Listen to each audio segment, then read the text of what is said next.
New Haven, Connecticut. A windowless building sits on High Street, and locals call it the Tomb. No sign, no windows on the ground floor. Brownstone facade, iron doors, and a legend that if you knock at the wrong hour, the door opens a crack and a voice asks whether you are a member. If the answer is no, the door closes. That building has stood on that spot since 1856. 15 undergraduates are chosen every spring to enter it. In the century and a half since the ironwork went up, those 15 a year have included 3 United States presidents, 2 chief justices, at least a dozen senators, the founding officers of the Central Intelligence Agency, the men who built Time magazine, and the treasurer of a Nixon campaign that ended in criminal indictment. The society is called Skull and Bones. Its members call it, among themselves, the Order. And by the end of the next half hour, you will know exactly how a 15-person undergraduate club became a genuine pipeline into the American state, why the pipeline still runs, what the building actually contains, and why every attempt to pry it open, in court, in Congress, in the press, has quietly collapsed. Not because Skull and Bones is hidden. It is not. It is a registered nonprofit. Its ownership records are public. Its membership rolls have leaked repeatedly. The trick was never invisibility. The trick was that nobody who mattered ever wanted to look twice. Let me start with the room. Because the room is the whole point. The building on High Street is owned by the Russell Trust Association. That is a real corporation, chartered by the state of Connecticut in 1856, and it is the legal skeleton that holds Skull and Bones upright. The Russell Trust owns the Tomb, owns a private island in the St. Lawrence River called Deer Island, where members retreat every summer, and manages an endowment that tax filings from recent years place in the low tens of millions of dollars. The trust is run by a rotating board of graduate members, and by state law, it has to file basic paperwork, which is how we know any of this at all. Everything else about what happens inside is protected by a rule that predates the Chatham House rule in London by 70 years and works on exactly the same honor code. What happens in the tomb stays in the tomb. Skull and Bones was founded in 1832 by a Yale senior named William Huntington Russell and a classmate, Alphonso Taft. Russell had spent the previous year studying in Germany, and the founding story, repeated in every serious history of the society from Alexandra Robbins onward, is that he imported the model from a German student order and grafted it onto the Yale campus. Taft went on to become Secretary of War under Ulysses Grant, then Attorney General, then United States Ambassador to Austria and to Russia. His son, William Howard Taft, was tapped for bones as a Yale senior in 1878, and 31 years later became President of the United States and then Chief Justice of the Supreme Court. One family, 2 generations, Bones twice. And the pattern was set almost from the beginning, because it turned out that if you selected 15 ambitious young men every year, or bound them by a shared secret and a shared building, and then let them loose into American life for a century, they would find each other again in every serious room in the country. 15. That is the number. Not 14, not 16. Every spring, the current senior class, called the club, taps 15 juniors on the shoulder, and those 15 become the next club. That is the entire recruitment process. There is no application. There is no interview in the ordinary sense. You are chosen or you are not. Historically, the tap was physical. A senior would find the junior on campus, strike him between the shoulder blades, and ask a single question. You accepted or you refused on the spot. Women were not admitted until 1992, and the vote to admit them tore the graduate membership apart so badly that a group of alumni sued in state court to block it. They lost. The 1992 class was the first mixed one. Every class since has been co-educational, though the graduate old guard, judging by the leaked minutes that surfaced in the years afterward, took a long time to make peace with it. Inside the tomb, the ritual is genuinely strange. And this is where the rumor economy has done most of its damage over the years, because the truth is odd enough that people cannot resist embroidering it. What we actually know comes from 3 sources. Documents filed in a 2009 lawsuit brought by descendants of the Apache leader Geronimo. Photographs published by the New York Observer in 2001 after a reporter climbed a neighboring building and pointed a long lens through a skylight. And a leaked internal history written by a member in the 1990s and later obtained by the writer Ron Rosenbaum. Between them, the picture is consistent. New members are given a Bones name, sometimes drawn from a fixed list of traditional names like Magog or Long Devil, sometimes chosen freshly. Meetings happen twice a week during the school year. A significant part of the initiation involves the new member giving what is called a life history, an unedited account of their own biography, including their sexual history, delivered to the 14 others. The idea, and the older members will tell you this plainly when pressed, is that after a year of that, you cannot lie to another bonesman. He already knows everything. That is the mechanism. That is what the building is for. Not devil worship, not human sacrifice. A binding technology. A way of manufacturing trust that will survive 50 years of careers in law, in banking, in intelligence, in politics, so that when a bonesman picks up the phone in 1975 and calls another bonesman, the call gets returned. Now let me show you what that mechanism produced. George Herbert Walker Bush tapped 1948. Later, Director of Central Intelligence, Vice President, and 41st President of the United States. His father, Prescott Bush, tapped 1917, later Senator from Connecticut. His son, George W. Bush, tapped 1968, later 43rd President of the United States. 3 generations of one family, all bones. And in 2004, the general election for the American presidency was contested between George W. Bush, Skull and Bones, 1968, and John Kerry, Skull and Bones, 1966. Both candidates were asked about the society in televised interviews during that campaign. Both gave nearly identical answers. It is a secret, so I cannot talk about it. On national television, in the closing weeks of a presidential race, between 2 members of the same 15-person Yale Club, and the exchange passed without serious follow-up, because by 2004 the American press had long since decided that Skull and Bones was a curiosity, not a story.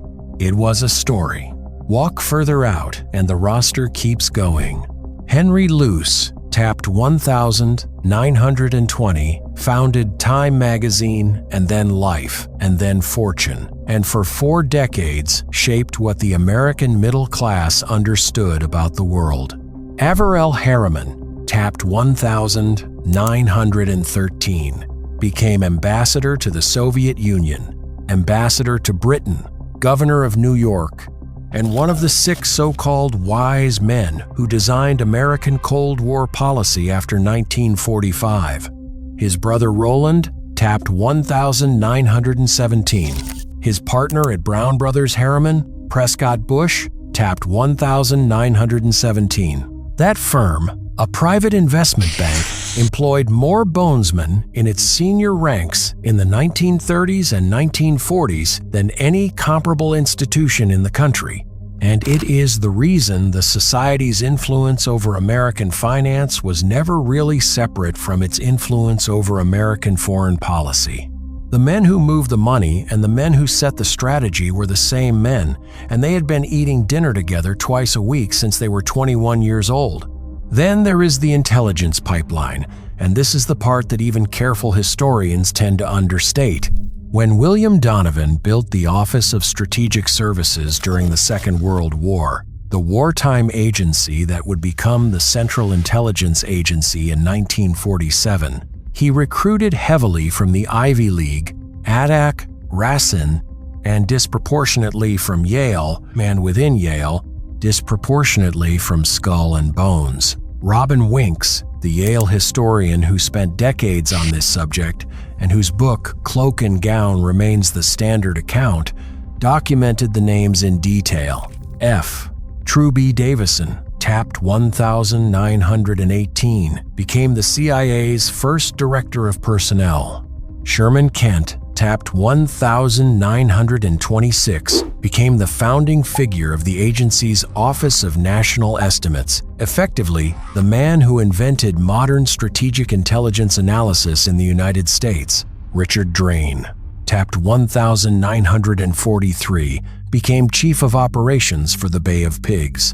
William Bundy, tapped 1939, edited Foreign Affairs and served at the highest levels of Cold War policymaking. His brother McGeorge Bundy, not a Bonesman but a Yale contemporary, became National Security Advisor to Kennedy and Johnson. The pattern is not accidental. Donovan wanted men he could trust with information that could get people killed, and the Bones Network offered a pre-tested set of relationships. The Society did not create the CIA, but when the CIA was created, it staffed its senior ranks from a pool of Yale graduates whose bonds to each other had been forged in a windowless brownstone on High Street.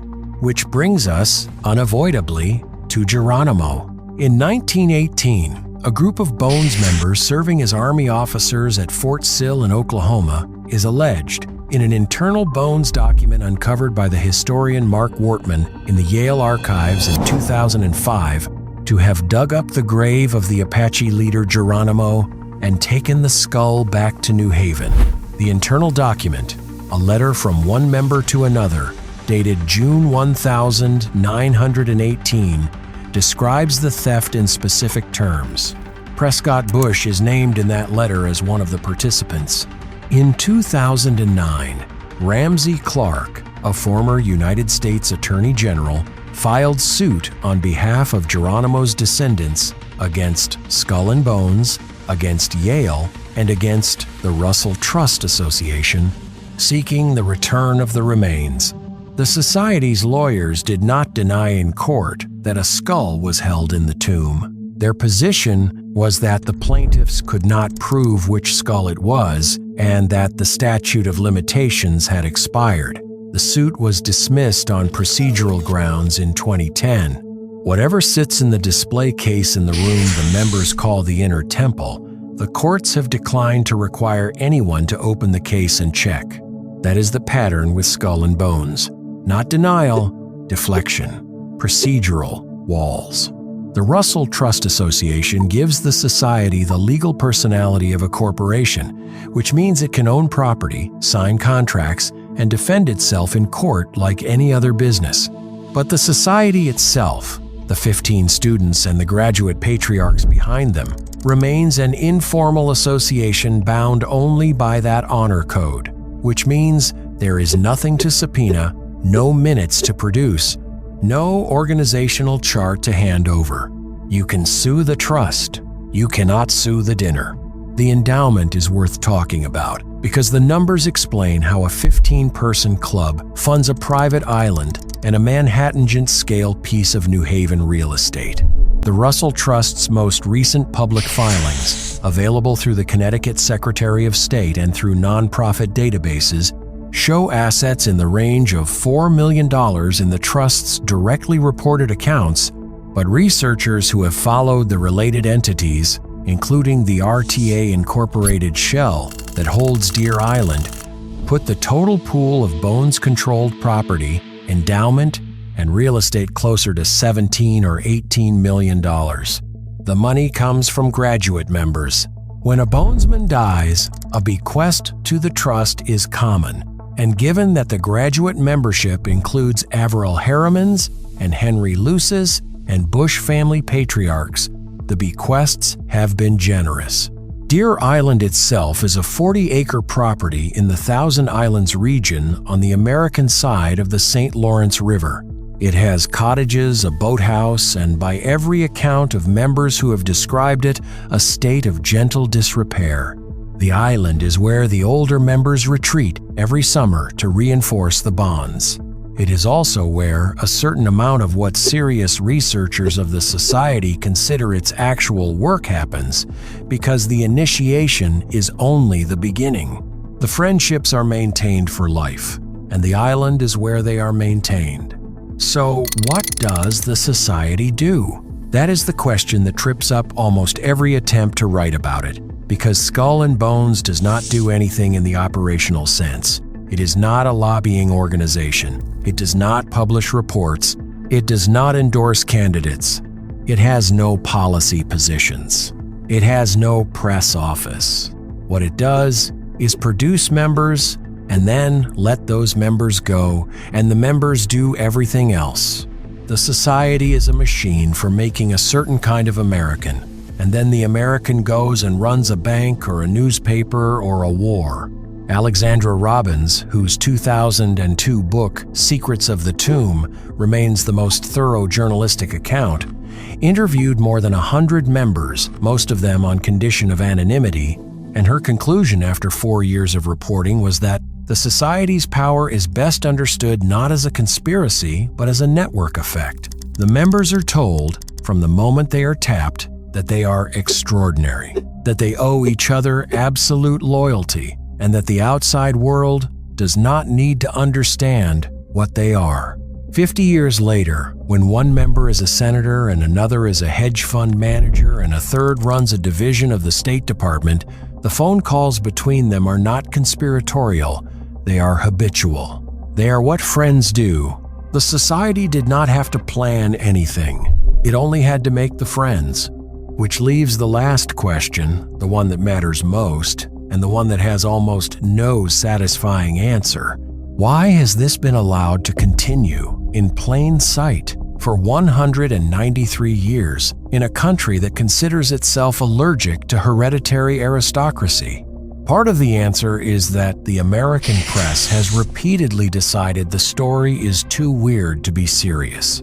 The rituals, the bones, the German Order theatrics, the name Long Devil, all of it reads as fraternity nonsense, and fraternity nonsense is not, in the ordinary editorial judgment, front-page material. Part of the answer is that the members themselves have been very good at treating the society as a joke when asked about it in public, and treating it as sacred when in private. Both Bushes did this. Kerry did this. It is a strategy. And it works, because a story that the subjects themselves treat as trivial is very hard to make important. And part of the answer is that the society genuinely does not need to hide, because the American system has proven perfectly capable of absorbing the fact of its existence without acting on it. The membership lists have leaked. The photographs have been published. The lawsuits have been filed, books have been written, and the taps continue. 15 a year, every spring, in a brownstone on High Street. The building has no windows on the ground floor. The door is iron. Inside, somewhere behind a case that the courts have declined to require anyone to open, sits a skull that a former Attorney General of the United States argued in federal court belonged to an Apache leader. Above it, on the wall, hang the photographs of every class since 1832. 15 faces a year, presidents, spies, editors, bankers, chief justices, and every spring, 15 more.